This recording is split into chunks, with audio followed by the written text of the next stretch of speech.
Assalamualaikum warahmatullahi wabarakatuh. Perkenalkan kami dari kelompok 6, mata kuliah MSDM, yang beranggotakan Abdullah Hisham, Hanarifdah, dan Fahrezi. Nama saya Abdullah Hisham yang akan menjadi presenter pertama. Hari ini kami akan membahas tentang motivasi ekstrinsik. Motivasi ekstrinsik adalah motivasi yang berasal dari luar. Sebagai contoh, ketika seorang anak SD belajar untuk mendapatkan nilai yang bagus, agar mendapatkan hadiah dari kedua orang tuanya. Anak tersebut belajar karena motivasi hadiah ketika mendapatkan nilai yang bagus. Hadiah dari kedua orang tuanya adalah motivasi ekstrinsik tersebut. Hari ini kami akan membahas bagaimana motivasi ekstrinsik dapat memotivasi seseorang, khususnya pegawai di suatu perusahaan. Pada slide ini kita akan membahas mengenai kompensasi. Kompensasi adalah segala sesuatu yang diterima para pegawai sebagai balas jasa untuk hasil kerja pegawai atau sebagai imbalan atas kontribusi pegawai terhadap organisasi atau perusahaan. Beberapa contoh kompensasi adalah gaji, tunjangan, insentif, dan berbagai macam lainnya. Pada slide ini dijelaskan bahwa rewards adalah total imbalan yang mengacu pada jumlah semua imbalan yang diterima karyawan sebagai imbalan atas waktu, upaya, dan kinerja mereka. Terlihat pada slide di atas, total rewards terdiri dari 3, yaitu direct financial compensation, non-financial compensation, dan indirect financial compensation. Ketiganya adalah jenis-jenis kompensasi yang berbeda. Direct financial compensation adalah kompensasi yang diterima dalam bentuk gaji, upah, komisi, bonus, dan sebagainya. Berbeda dengan indirect financial compensation, dalam indirect financial compensation, kompensasi yang diterima adalah segala bentuk kompensasi finansial yang tidak terdapat dalam direct financial compensation, termasuk asuransi kesehatan, biaya liburan, makanan gratis, dan sebagainya. Dan yang terakhir adalah non-financial compensation, yaitu adalah insentif yang diberikan kepada pegawai tidak dalam bentuk finansial, termasuk intrinsic reward seperti apresiasi, pujian, dan sebagainya. Kompensasi sendiri memiliki fungsinya. Fungsi kompensasi memiliki pengaruh yang signifikan atas fungsi SDM lainnya. Selain itu, kompensasi juga dapat mempengaruhi keseluruhan strategi organisasi, karena kompensasi akan mempengaruhi secara individu pegawai dalam hal kepuasan kerja, produktivitas, perputaran karyawan, dan berbagai aspek lainnya. Jika kompensasi dikelola dengan benar, maka akan memberikan motivasi kepada karyawan yang akan mempengaruhi kinerja dan produktivitas suatu perusahaan. Pada slide ini, kita akan membahas mengenai tujuan kompensasi. Tujuan kompensasi terdiri dari 6. Yang pertama yaitu attract and retain qualified employee, yaitu bertujuan untuk menarik calon karyawan dan mempertahankan karyawan yang berkualifikasi. Yang kedua yaitu adalah reflect the relative value of each job, yang berarti dengan adanya kompensasi memberikan cerminan nilai dari suatu pekerjaan. Yang ketiga adalah be externally competitive and internally consistent and fair, yang pada intinya adalah tujuan dari kompensasi pada poin ini adalah untuk memacu jiwa kompetitif pada eksternal maupun internal perusahaan secara adil dan jujur. Yang keempat adalah motivate individual performance and employee contribution to organizational goal achievement, yang berarti kompensasi memiliki tujuan untuk memotivasi kinerja dan kontribusi pegawai untuk mencapai tujuan organisasi atau perusahaan. Yang kelima adalah foster employee engagement and productive work relationship, yang pada poin ini tujuan kompensasi adalah untuk mendorong produktivitas pegawai serta hubungan dan keterlibatan pegawai dalam bekerja. Yang terakhir adalah comply with all state and federal laws and regulation, yang berarti mendorong setiap pegawai untuk patuh dan taat pada setiap peraturan yang berlaku dan mengikat. Selanjutnya, saya akan menjelaskan tentang prinsip 3P dalam strategi kompensasi. 3P di sini adalah pay for position, pay for person, dan pay for performance. Pay for position artinya adalah pemberian kompensasi atau gaji berdasarkan pada posisi jabatan seseorang di dalam perusahaan tersebut. Contohnya, gaji seorang manajer pastinya lebih tinggi dibandingkan dengan gaji seorang asisten manajer, dan lain sebagainya. Lalu yang kedua, pay for person, artinya adalah pemberian kompensasi atau gaji berdasarkan pada kompetensi yang dimiliki. Misalnya, seorang karyawan yang memiliki beberapa skill, pastinya lebih tinggi gajinya dibandingkan yang hanya memiliki satu skill saja. Lalu yang ketiga, pay for performance, yaitu pemberian kompensasi atau gaji berdasarkan pada performa atau hasil kinerja dari pegawai. Misalkan berdasarkan hasil penilaian kinerja, satu pegawai ini lebih tinggi dibanding pegawai yang lain, maka memungkinkan gajinya lebih besar dibandingkan pegawai yang lain. Selanjutnya, dalam pemberian kompensasi, perusahaan juga harus memperhatikan prinsip keadilan. Nah, di sini terdapat dua faktor yang memengaruhi persepsi keadilan di mata karyawan. Yang pertama adalah rasio kompensasi dengan input seseorang atau input karyawan tersebut. Di sini inputnya berupa tenaga, pendidikan, pengalaman, ketahanan kondisi kerja, dan sebagainya. Yang kedua adalah perbandingan rasio yang tadi dengan rasio pekerja lain yang dengannya terdapat atau terjadi kontak langsung. Contohnya di suatu perusahaan terdapat bidang marketing, di mana di dalamnya terdapat dua divisi, yaitu divisi pemasaran dan divisi penjualan. Nah, rasio pekerja di kedua divisi ini seharusnya sama, karena mereka berada di bidang yang sama. Karena jika terdapat rasio yang berbeda, memungkinkan terdapat karyawan yang memiliki yang merasa tidak adil. Di dalam prinsip keadilan terdapat dua jenis keadilan, yaitu keadilan eksternal dan keadilan internal. Keadilan eksternal dapat dinilai dengan membandingkan pekerjaan yang sama di perusahaan lain, dengan syarat perusahaan yang dijadikan perbandingan ini harus memiliki ukuran, misi, dan juga sektor yang sama. Lalu keadilan internal, yaitu besarnya kompensasi, harus dikaitkan dengan nilai relatif pekerjaan di dalam perusahaan, serta pekerjaan yang sejenis haruslah memperoleh kompensasi yang sama. Pada slide selanjutnya, kita dapat melihat proses penentuan kompensasi. Oke, di tahap pertama kita semua pasti sudah mengetahui bahwa harus dilakukan job analysis. Lalu dari kegiatan job analysis, dihasilkanlah outcome berupa job description dan job specification.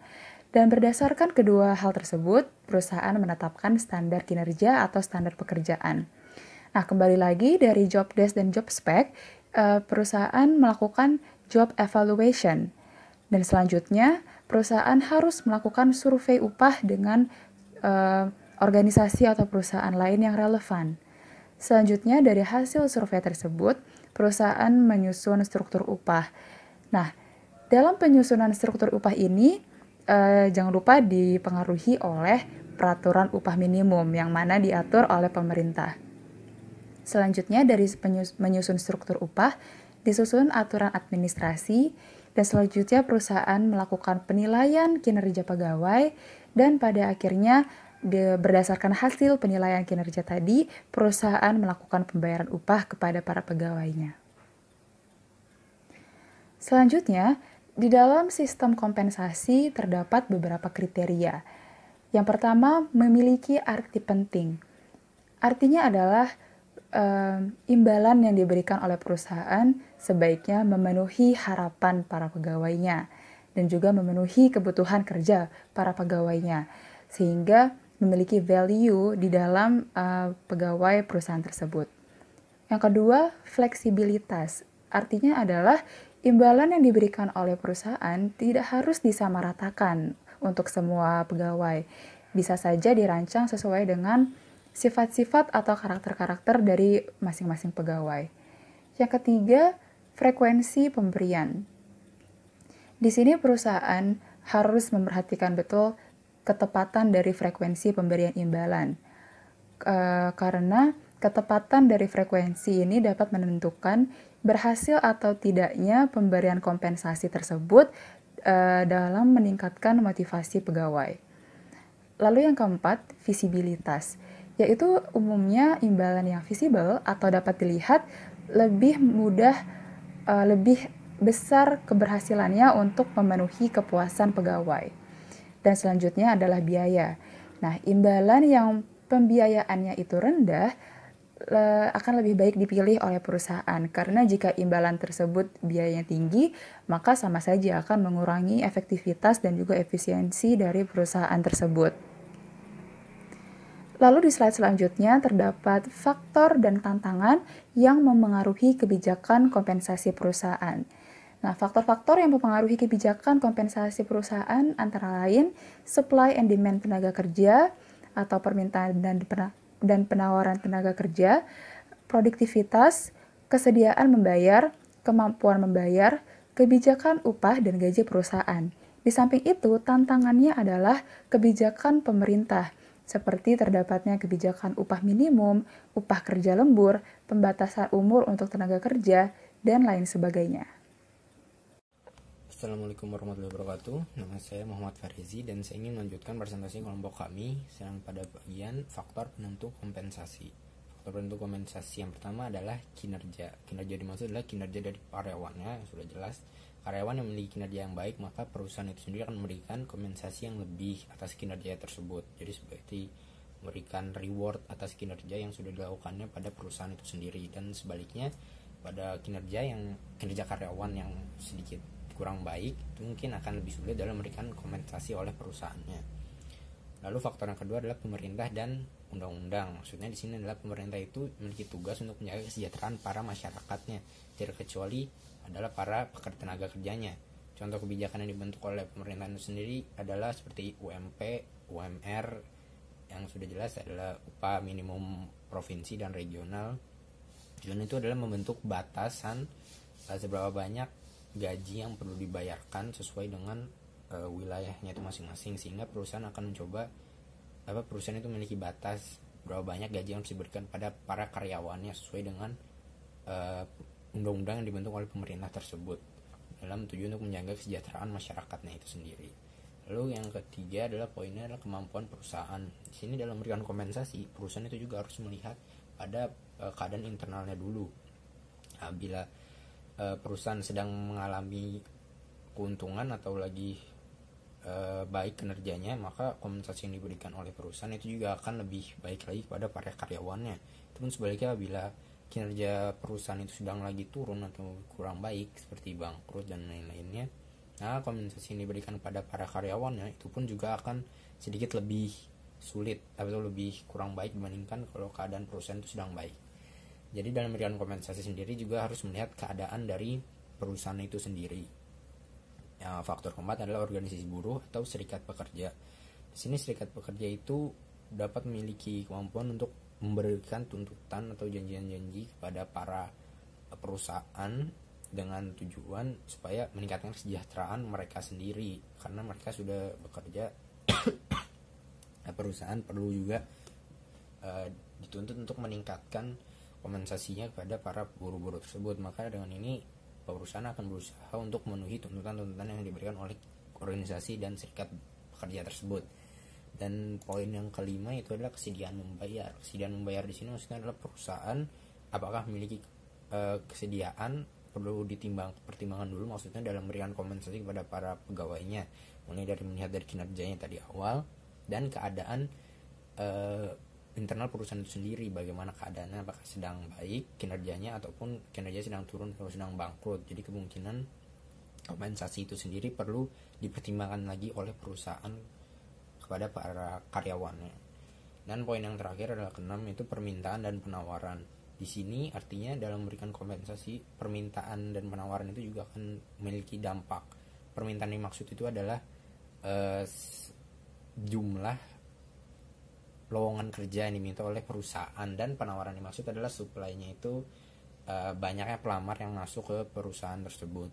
Jika penawaran itu lebih banyak dari permintaan, maka kompensasi yang diberikan akan lebih sedikit, dan sebaliknya ketika penawaran itu lebih sedikit dibandingkan permintaan, maka kompensasi yang diberikan akan lebih banyak pada para karyawan. Lalu pada poin yang selanjutnya adalah determinan kompensasi finansial individu yang ada pada slide selanjutnya ini. Pertama, determinan kompensasi finansial individu itu ada pada organisasi. Organisasi sendiri ini miliki kebijakan kompensasinya masing-masing sendiri. Maksudnya jadi organisasi itu memiliki kebijakan sendiri dalam memberikan kompensasi kepada para karyawannya sebagaimana itu sesuai dengan perusahaan masing-masing. Lalu ada politik organisasi dan juga kemampuan untuk membayar. Kemampuan untuk membayar itu sendiri melihat dari keadaan finansial dari perusahaan sendiri tadi yang internalnya. Lalu pada poin keduanya ada karyawan.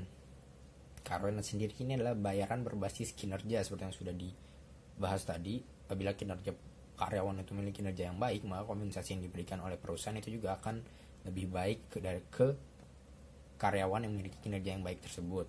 Lalu pengalamannya sudah jelas, pengalaman maksudnya adalah dia memiliki pengalaman yang lebih baik di dalam perusahaan tersebut, sehingga perusahaan itu memiliki sudah lebih mengenal bagaimana cara karyawan tersebut bekerja di perusahaannya. Dan senioritas sama seperti pengalaman, artinya karyawan tersebut sudah memiliki sudah lama bekerja di perusahaan tersebut, sehingga perusahaan mengetahui bagaimana keadaan karyawan tersebut, apakah sedang butuh kompensasi atau tidak, itu dan kinerja juga sudah lebih diketahui oleh perusahaan karena sudah lebih lama pengalaman dan senioritasnya di sebuah perusahaan tersebut. Poin yang ketiga adalah pasar tenaga kerja. Pasar tenaga kerja maksudnya adalah, pertama ada survei kompensasi. Itu maksudnya ini pasar tenaga kerja seperti tadi serikat buruh. Artinya dalam survei kompensasi ini seperti itu melihat bagaimana dalam keadaan tenaga kerja di pasar tuh di luar eksternal perusahaan sendiri, bagaimana kompensasi yang seharusnya diberikan pada para karyawannya. Lalu biaya hidup itu adalah itu sendiri dari standar biaya hidup dari pasar sebagaimana keadaannya dibandingkan dengan sekarang ini. Lalu serikat pekerja seperti yang sudah dijelaskan tadi, itu bisa memberikan tuntutan atau janji-janji kepada para perusahaan untuk meningkatkan kompensasi kepada para pekerjanya. Lalu jabatan, di jabatan ini lebih mengarah ke individu karyawan sendiri. Pertama, bila jabatan sudah jelas, jabatan yang memiliki jabatan yang tinggi seperti manajer pasti akan kompensasi akan lebih baik dibandingkan kompensasi yang diterima oleh karyawan yang di bawahnya. Lalu deskripsi jabatan sama bagaimana keadaan jabatan tersebut itu, bagaimana apakah lebih layak untuk diberi kompensasi atau tidak. Lalu yang terakhir evaluasi jabatan, bagaimana karyawan tersebut memegang jabatannya dan itu akan dievaluasi atau dinilai kembali oleh perusahaan tentang bagaimana dia perlu diberi kompensasi seperti apa dan selanjutnya. Lalu kita melihat pada studi kasus, kita mengambil studi kasus ini adalah kompensasi pada perusahaan Google, terutama Google di Indonesia. Pertama, kompensasi yang diberikan oleh Google kepada karyawannya adalah kompensasi kesehatan yang memadai. Di sini Google ini kompensasi yang diberikan menyediakan dokter, perawat, dan tempat medis yang memadai untuk para karyawannya. Karena para karyawannya itu sendiri kebanyakan pasti akan memiliki sedikit masalah kesehatan, karena itu Google ini memberikan kompensasi kesehatan pada para karyawannya itu berupa tadi seperti sudah disediakan dokter, perawat, dan biaya rumah sakit apabila para karyawan itu memiliki keadaan yang perlu ke rawat inap rumah sakit, itu diberikan kompensasi oleh Google sendiri. Lalu kedua ada cuti khusus orang tua. Di sini maksudnya bagi para karyawan Google yang sudah berkeluarga, terutama yang sudah memiliki anak atau orang tua, itu akan diberikan cuti khusus kepada mereka semua dibandingkan orang-orang karyawan yang masih belum memiliki keluarga. Terutama di sini yang laki-laki akan diberikan cuti oleh Google sebanyak 18 minggu.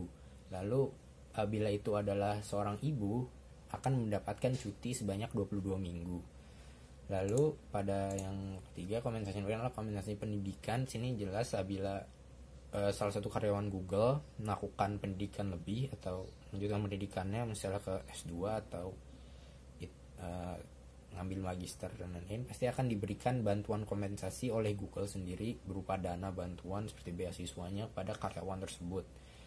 Lalu yang keempat adalah tunjangan kematian para pegawai. Nah, di sini Google ini akan memberikan tunjangan pada keluarga karyawan, terutama karyawannya yang meninggal. Akan diberikan tunjangan kepada mereka keluarga yang ditinggalkan, yaitu sebesar 50% dari gaji karyawannya setiap tahun selama 10 tahun.